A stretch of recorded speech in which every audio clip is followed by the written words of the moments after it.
demonstration that this terrorist regime can never have a nuclear weapon. I'll say it again. They can never have a nuclear weapon. That is why in Operation Midnight Hammer last June, we obliterated the regime's nuclear program at Fordow, Natanz, and Isfahan.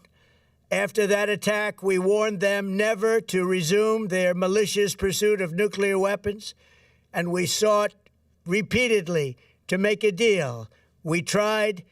They wanted to do it. They didn't want to do it. Again, they wanted to do it. They didn't want to do it. They didn't know what was happening. They just wanted to practice evil.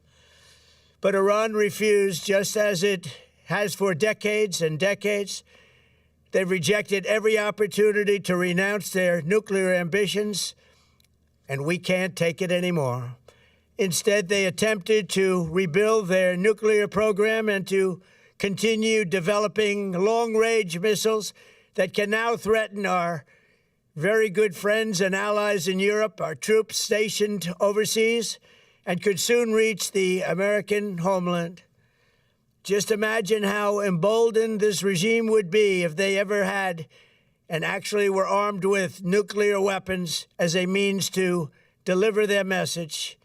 For these reasons, the United States military is undertaking a massive and ongoing operation to prevent this very wicked, radical dictatorship from threatening America and our core national security interests.